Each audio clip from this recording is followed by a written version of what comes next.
Assalamualaikum warahmatullahi wabarakatuh.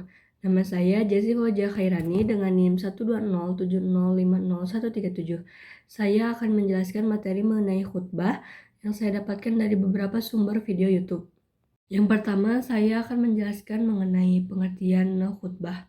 Sebagian ulama itu mendefinisikan khutbah itu sebagai perkataan yang tersusun yang mengandung nasihat dan informasi. Tetapi definisi yang tadi saya sebutkan itu terlalu umum. Adapun definisi yang lebih jelas yaitu yang diberikan oleh Dr. Ahmad Al-Hufi, yaitu khutbah merupakan cabang ilmu atau seni berbicara di hadapan banyak orang yang memiliki tujuan untuk meyakinkan dan mempengaruhi mereka. Oleh karena itu, khutbah harus disampaikan secara lisan di hadapan banyak orang, dan juga khutbah itu harus meyakinkan argumen-argumen yang kuat, serta memberikan pengaruh kepada pendengarnya, baik berupa motivasi ataupun peringatan. Nah, kemudian yang kedua itu jenis-jenis khutbah. Khutbah menurut Islam itu terdapat beberapa khutbah, yaitu khutbah Jumat, khutbah Idul Fitri, khutbah Idul Adha, khutbah pada sholat minta hujan, khutbah nikah, dan juga khutbah tatkala wukuf di Arafah. Dari sejumlah jenis khutbah yang ada ini, yang paling penting untuk diketahui yaitu mengenai khutbah Jumat. Nah, memang khutbah Jumat itu memerlukan rukun yang harus terpenuhi agar sah secara aturannya. Kalau misalnya salah satu rukunnya enggak terpenuhi, maka khutbahnya itu tidak sah. Hal pokok yang wajib diketahui bahwa khutbah Jumat itu terdiri dari dua bagian, yaitu khutbah bagian pertama dan khutbah yang kedua. Nah, kedua itu dipisahkan dengan kedua duduk di antara dua khutbah. Selain itu juga perlu diperhatikan bahwa khutbah itu dilakukan sebelum sholat Jumat. Berbeda waktu khutbah Idul Fitri dan Idul Adha yang justru dilakukannya itu selesai sholat Id. Kemudian selanjutnya ketentuan untuk menjadi khotib. Terdapat beberapa ketentuan bagi seseorang untuk menjadi khotib.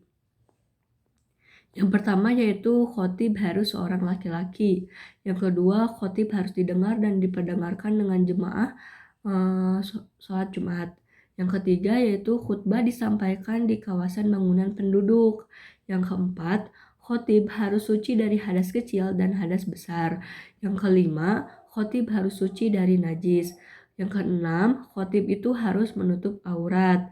Yang ketujuh, khotib harus memahami syarat khutbah, rukun khutbah, dan juga sunnah khutbah. Lalu ada rukun khutbah. Terdapat beberapa rukun khutbah. Yang pertama, mengucapkan hamdalah.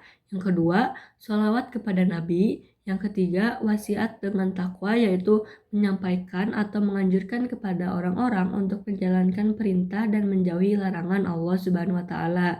Yang keempat, membaca ayat Al-Quran. Nah, ayat yang dibaca ini mengharuskan satu ayat dan harus memahamkannya gitu.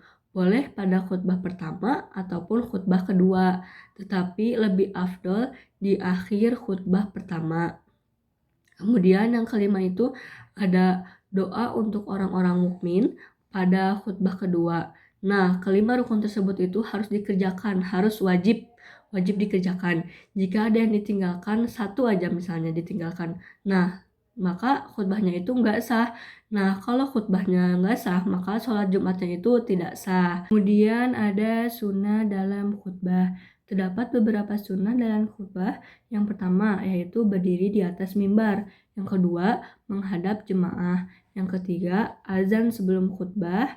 Yang keempat, membaca khutbah dengan lantang. Yang kelima, mengucapkan salam sebelum khutbah.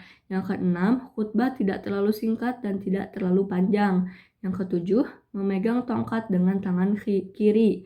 Yang kedelapan, materi khutbah mudah dipahami jemaah.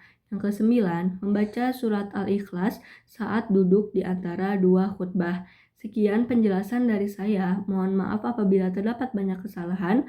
Wassalamualaikum warahmatullahi wabarakatuh.